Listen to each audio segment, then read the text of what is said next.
Kenechukwu Okoro, known as Kene for short, stood outside the modern glass building that housed Okoro's Group's Port Harcourt branch.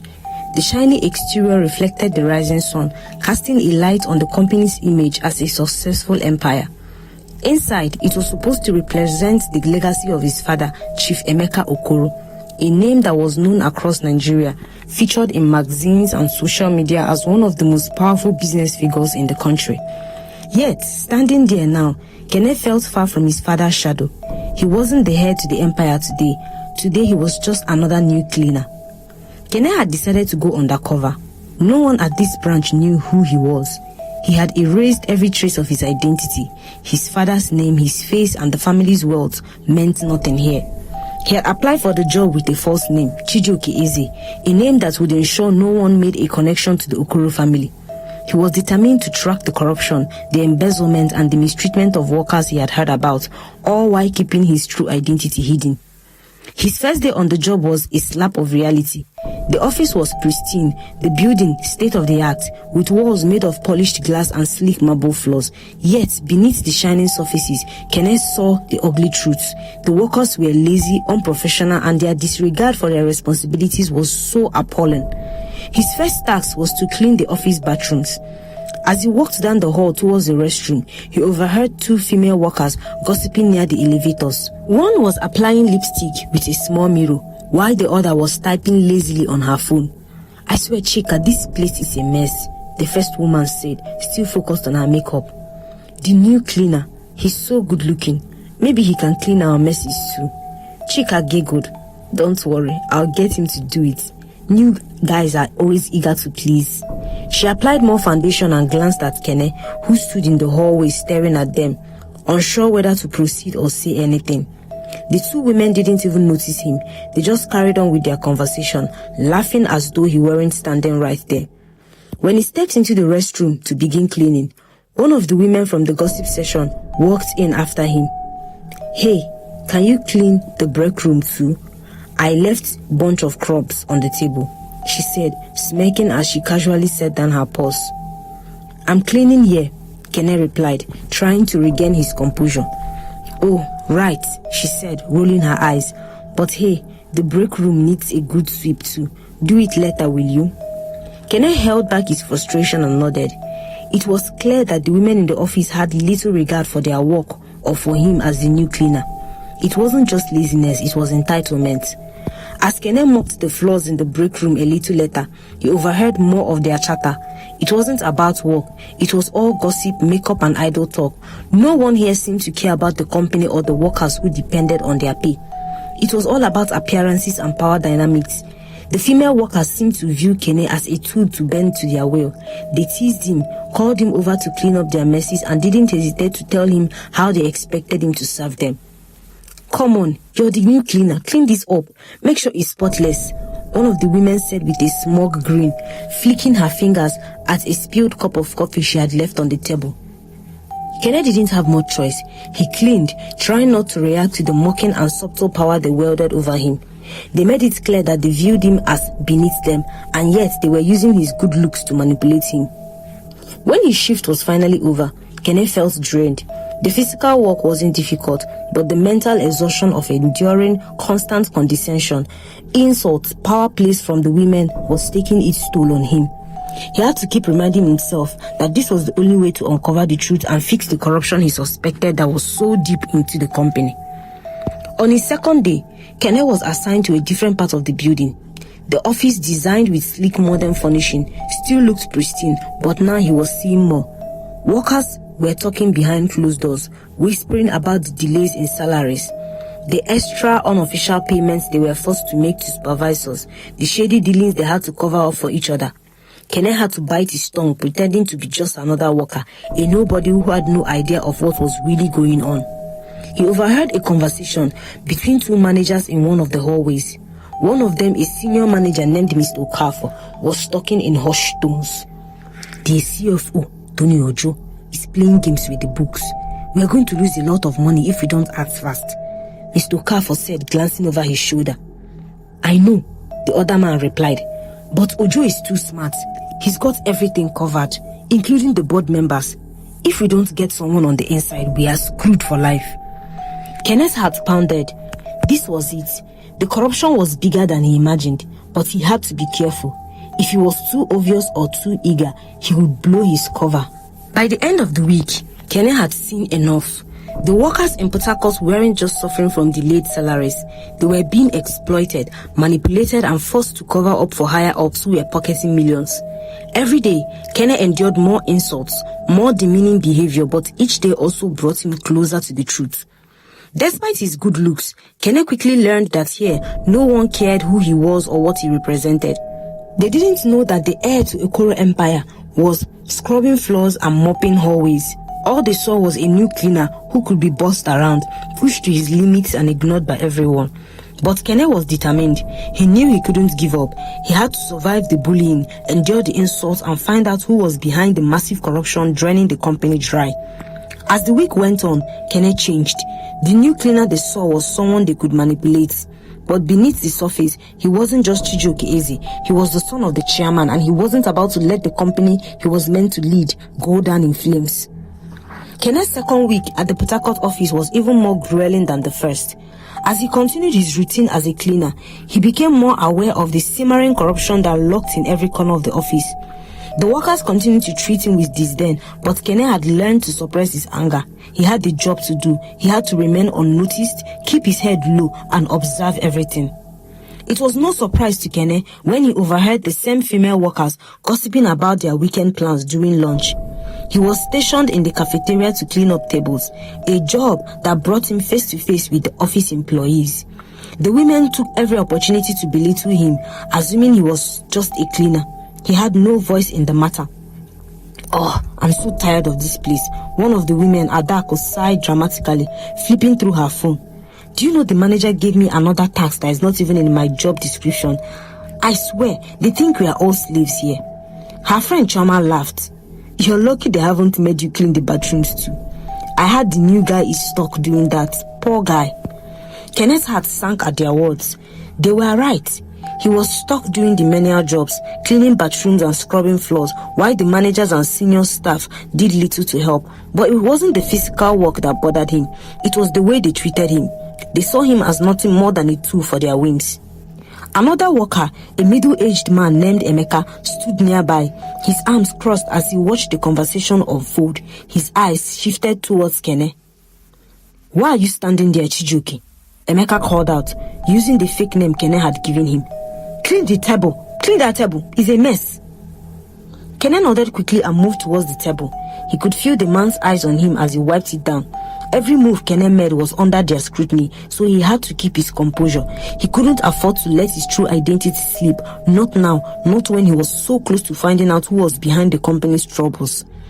The gossips continued, and Kenneth couldn't help but overhear a conversation between two junior employees, Tunde and Sarah, who were seated in the corner of the cafeteria, whispering to each other. "You heard the latest?" Tunde asked, his voice low. "There's been a talk that a huge amount of money had gone missing. Someone from upstairs has been moving it out of the company's accounts." Sarah nodded, glancing around nervously.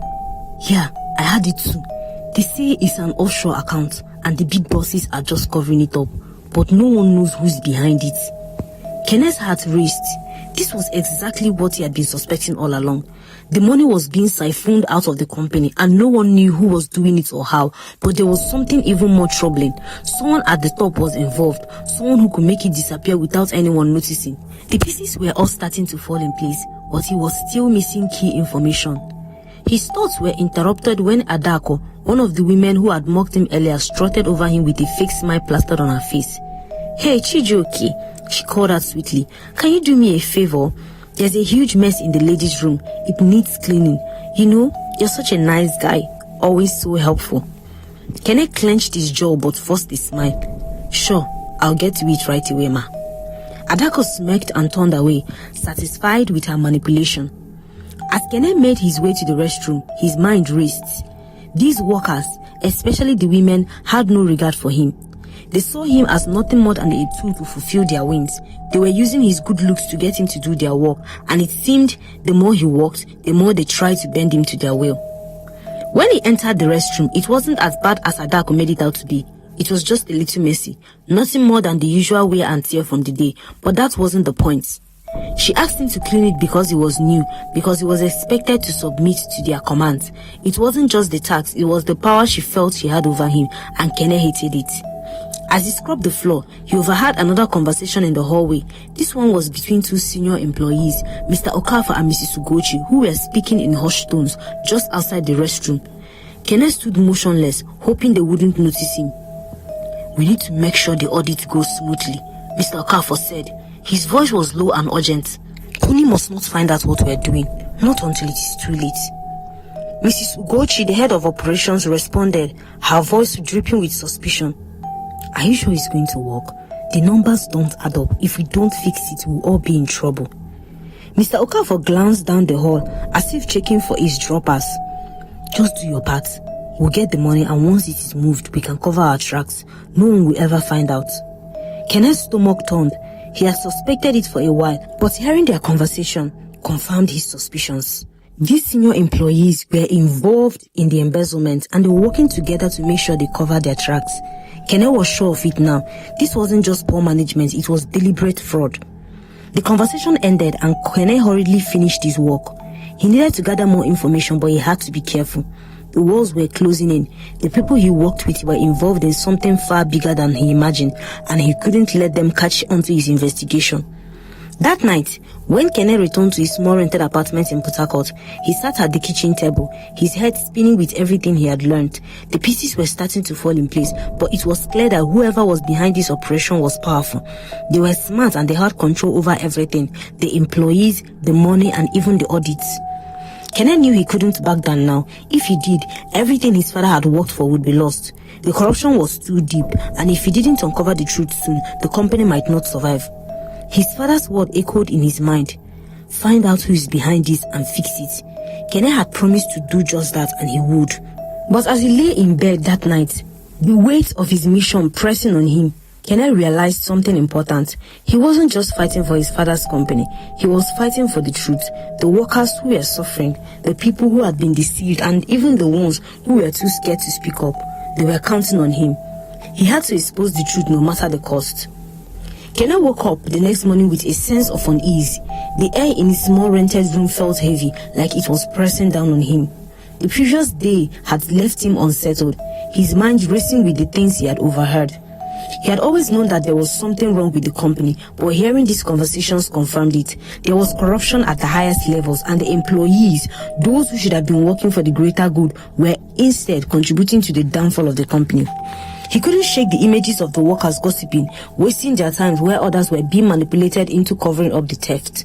His mind kept replaying the conversation between Mr. Okafor and Mrs. Ugochi about the audit. It was clear now that the corruption ran deep, and the company wasn't just losing money, it was being siphoned off into secret accounts hidden in plain sight. As he dressed for work that day, he knew he had to keep digging. He needed more evidence, something solid he could bring back to his father, something that would prove the scale of the fraud. But the more he thought about it, the more he realized how dangerous this was. If anyone found out what he was doing, his cover would be blown and he would be left with nothing. Worse still, the corrupt people within the company would go to any lengths to protect their secrets. Kenneth grabbed his cleaning supplies and left his apartment, trying to push aside the anxiety swelling in his chest. Today was going to be different. He couldn't keep cleaning the bathrooms and mopping floors without learning more. He needed to get close to the real players, the ones who were hiding behind the scenes, making the decisions that were ruining the company. When he arrived at the office, he walked in with his head held low. The familiar stings of insult from the workers already in the air. As he entered the building, he could hear the sound of laughter and the smell of perfume wafting from the break room. He shook his head, annoyed but determined. His first task of the day was to clean the offices in the managerial section of the building. This part of the office was pristine, polished walls and marbled floors. But Kenneth knew that beyond the appearances, behind those glass walls, people were plotting to steal millions, and the workers, some who were in on it, were too afraid to speak up. As he pushed his mop through the hallway, he caught snippets of conversations. This time it was two managers discussing something Kenneth hadn't expected. "I don't think we can keep covering up for them much longer," one manager, a tall man with glasses named Mr. Nwachukwu, said. "The auditors are asking too many questions." "Don't worry," Mrs. Sugochi, the head of operations, replied. "We have everything under control. If they get too close, we'll move the money again. We'll just make the money disappear. We've done it before." Kenneth's heart raced. This wasn't just a few bad managers, it was an entire network of corruption, and they were ready to do whatever it took to protect their stolen wealth. Kenneth moved closer, hoping to overhear more, but he was spotted by one of the office assistants, who gave him a look of disdain. "Can you clean this hallway, Chijioke?" she snapped, as though it was his fault that they were talking. Kenneth forced a smile, bowing his head and continuing his tasks. But now he had confirmation that the corruption wasn't just a small issue. It was systematic, planned, and it was about to get worse. Later in the day, Kenneth was assigned to clean the conference room, a place he had been avoiding for days. He knew this was where the real decisions were made, the meetings where the executive and managers sat together to plan their next moves. The glass walls of the conference room gave a clear view into the office, and Kenneth was cautious as he wiped down the large conference table, hoping to catch any further conversation. He was careful not to make a sound as he walked, knowing that being spotted would lead to suspicion. As he walked silently, he noticed the door crack open slightly. Mr. Okafor, the senior manager, was talking to a man Kenneth had never seen before. The man had a sharp suit and a cold, calculating look in his eyes. Kenneth strained to hear their conversation. "I need that document tomorrow. The transfer has to go smoothly, and if anyone finds out, we are both dead," the man said, his voice low and dangerous. Don't worry, Mr. Okafor replied. His tone was much more relaxed. "It will be done. The money will be in the account by morning, and there's no way anyone will trace it." Kenneth's breath caught in his throat. This was bigger than he thought. They were moving money around, hiding it, and now they were worried about being caught. Whoever this man was, he was involved in the operation as well. Kenneth couldn't risk staying any longer. He quickly finished his tasks and left the conference room, his mind whirling with the new information. He had to act fast. The documents Mr. Okafor was talking about could be the key to uncovering the full extent of the fraud, but he had no idea how to get his hands on them without raising suspicion. That evening, Kenneth returned to his apartment, feeling more frustrated than ever. He had more than enough to confirm his suspicions, but without concrete evidence, he was stuck. The thought of confronting his father with only rumors made him uneasy. He needed solid evidence, something that would prove once and for all that the company was being drained by its own employees. His phone buzzed. Breaking his thought, it was a message from one of the workers he had befriended. "Tunde, meet me outside in 30 minutes. I have something you need to see," the message read. Kenneth's pulse quickened. Tunde was a junior employee, someone who worked on the lower floors. Kenneth had spoken to him a few times, and although he hadn't completely trusted him, Tunde seemed to be someone who wasn't fully into the corruption. When Kenneth arrived outside the building, Tunde was waiting for him, looking nervous. "Hey, Chijioke," Tunde said, glancing around before handing Kenneth a small envelope. "You are right, there's more going on than you know, but you have to be careful. People are watching."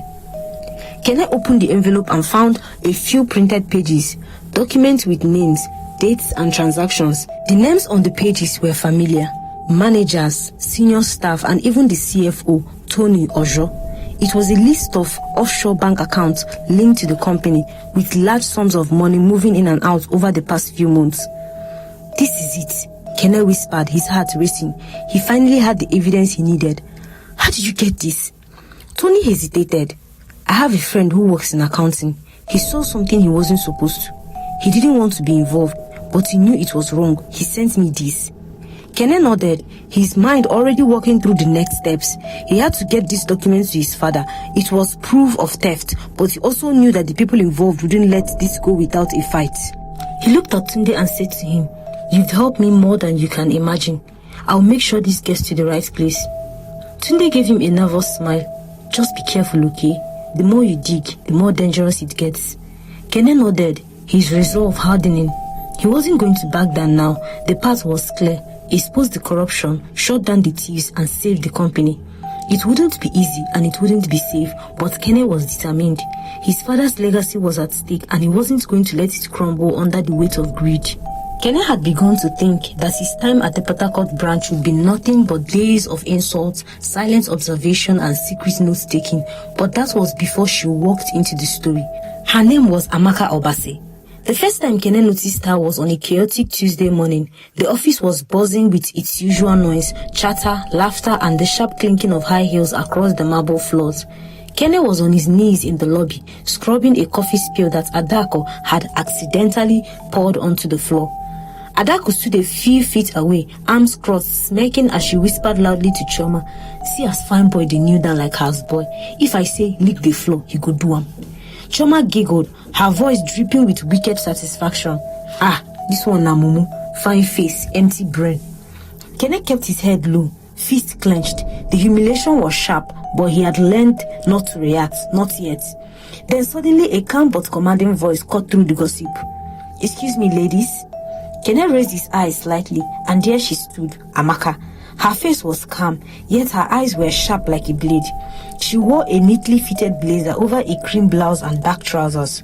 A project manager's badge hung confidently on her neck. Her natural hair was packed into a clean bun with minimal makeup, and her aura was impossible to ignore. "Is this how you were trained to treat fellow workers in this company?" Amaka said, her tone firm.